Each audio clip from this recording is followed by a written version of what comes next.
بسم الله الرحمن الرحيم نحمده ونصلي ونسلم على النبي الكريم وبعد. Honorable brothers, elders and sisters, it's been nearly a month now. Well, it's going to be very soon over a month, and sadly there is no ceasefire in Gaza, and the death toll is now exceeding 10,000. And these numbers, people they say that these numbers are not accurate, but the truth is that this number are actually not accurate in the sense that it could be very less, because who is counting all those who are under the rubbles? And the Israeli government, they always remind us that they do not target civilians, but they are killing them. That's the truth. And they always tell us that, we don't target civilians, but you are killing them, and the numbers are not lying. And according to the UN reports, they said there is not a single place in Gaza could be a hiding place for anybody. There could be not a single place. Brother, put your hand down. I'm not taking any questions. Thank you.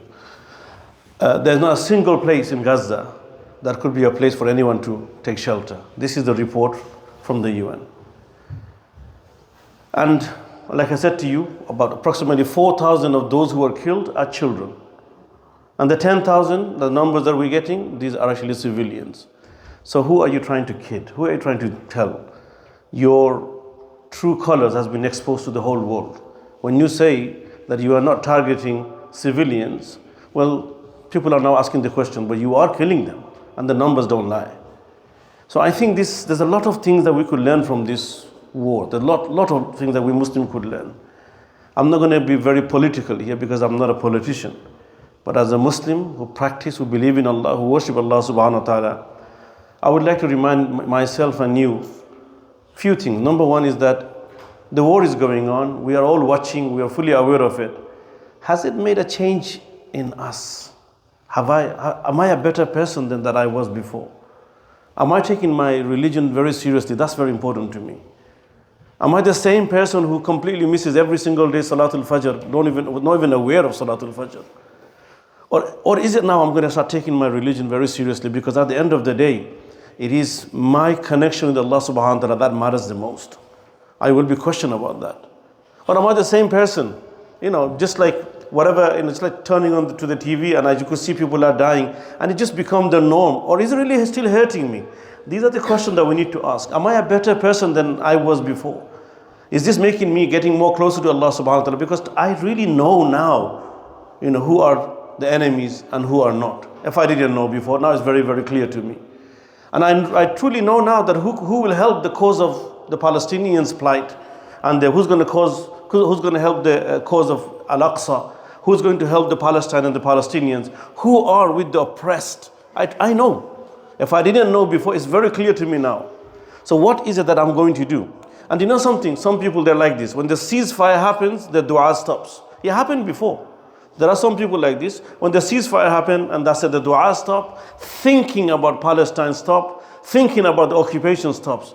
This is a very important lesson. There will be ceasefire today or tomorrow, inshallah. There will be a ceasefire. That's how it is. But make sure that it's not the ceasing of your dua now. It is not the stop. It is not that we are the same person now. No, we have to still have the worries and concern and thinking that I need to play a role here. As long as I live, I'm going to do everything that I can in my capacity legally to do something for the Palestinians, because Palestine is not, and Al-Aqsa is not only the rights of the Palestinians, it's for everybody, all Muslims. The Prophet ﷺ said, لا تشد الرحال إلا إلى ثلاثة. The Prophet of Allah told us to visit 3 masjid. But you will see that everybody are actually only visit 2 masjid. No one even think about visiting the 3rd masjid. This needs to change now. The Prophet ﷺ said to visit 3 masjid, even in our dua. I corrected one of my friend other day because he wrote that, oh Allah, take me to Haramain again and again. I said, I'm not going to say Amin to this dua. So he said to me, why? I said, because the Prophet of Allah said Haramain and Aqsa, and you just say Haramain is dual. The Prophet of Allah said 3, how dare you say 2?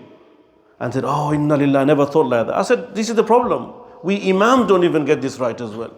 The Prophet of Allah is teaching us to have worries and concern and make an effort to visit 3 masjid, but we are saying 2 and 2 and 2. What is this? Haramain and Aqsa. The Prophet of Allah said Thalatha, and you even in your dua say Ithnain.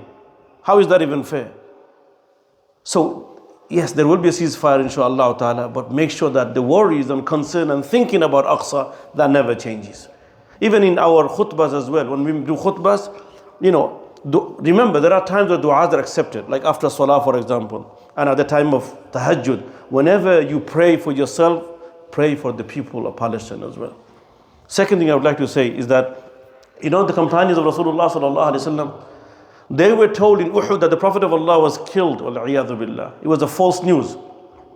So Sahaba, radiyallahu ta'ala ajma'in, they start saying, have you heard? What is it? Because that they killed the Prophet sallallahu alaihi wasallam. The Prophet of Allah became shaheed. And the disbelievers, they found out that the rumors going around, to the camps of all the Muslims. Everybody's getting the news. And they really thought actually they killed the Prophet sallallahu alaihi wasallam. Actually they killed was Mus'ab bin Umar radiyallahu ta'ala, who is to resemble the Prophet sallallahu alaihi wasallam. His appearance is to match the appearance of Rasulullah sallallahu alaihi wasallam. So they thought, let this news spread anyway, whether it's correct or not. This will demoralize the Muslims. It's going to make them very weak. But did it make them very weak? No, it didn't. They said, subhanallah, if the Prophet sallallahu alaihi wasallam is passed away for saying La ilaha illallah, we will today die with La ilaha illallah. So adversities and calamities makes people stronger. We need to be more stronger in the sight of Allah subhanahu wa ta'ala. Secondly, when Uthman radiallahu ta'ala was martyred, there was a Sahabi, his name was Abu Humayd as-Sa'idi. Remember the name? Abu Humayd as-Sa'idi. Abu Humayd as-Sa'idi, he was a Badri Sahabi. And the status of the Badri Sahabi is very high in the sight of Allah and His Rasul sallallahu alaihi wasallam. In fact, the Prophet sallallahu alaihi wasallam, he said that Allah said that all those who participated in Battle of Badr, i'malu ma shi'tum faqad ghufira lakum or faqad ghafartu lakum. Do whatever you want to do, you are all forgiven. Your forgiveness is for eternity.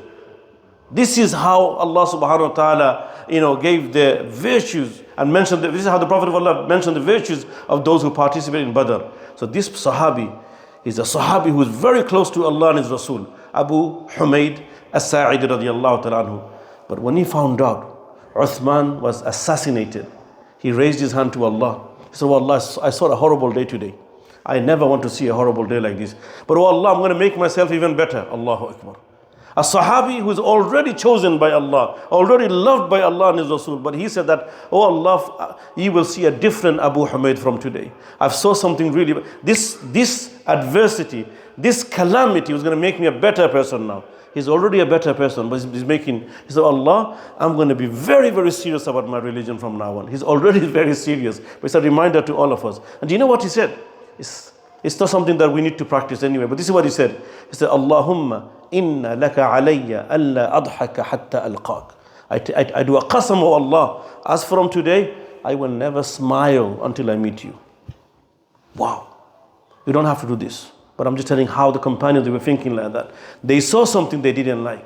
They saw something which really hurt them, but they said that I'm going to make myself even more better. You could carry on smiling. Nobody said not to do that. But it has to bring some sort of changes within ourselves. Change starts from us. Remember, inshallah, this is very important. This calamities is here, it's really bothering us. Inshallah, it's going to go away. But make sure that we are better after it's gone away. And finally, inshallah ta'ala, how can we help? And how can we continuously help the Palestinian plight and the plight of the Palestinian and Aqsa, etc. Inshallah ta'ala, we'll talk about it in our next khatira. However, a reminder to all of you, inshallah, this Friday, we have the brothers coming from Cage. And inshallah ta'ala, they'll be doing some workshop here in our masjid after Salatul Isha on Friday, next Friday, the coming Friday, inshallah. This brother is going to be here in our masjid this coming Friday. So there will be no tafsir this Friday. There's going to be some workshop in regarding, what we could say, what we can't say, and how to help, inshallah ta'ala, our Palestinian brothers and sisters. So the brothers of Cage, they're very well trained, and they're very, mashallah, fully, they have a lot of knowledge, what to say, what not to say, especially they're media trained as well. So because a lot of you say things in media, or you write something in your social networks, and then this might get into trouble. So it's very important for us to learn what to say, what not to say, so that we could be politically correct as well. We are not going to be silent. We're going to learn how to say the things right way. So inshallah ta'ala, there will be some workshop this Friday. I request all the brothers and sisters, inshallah ta'ala, spread the message and do attend, inshallah. Barakallahu feekum.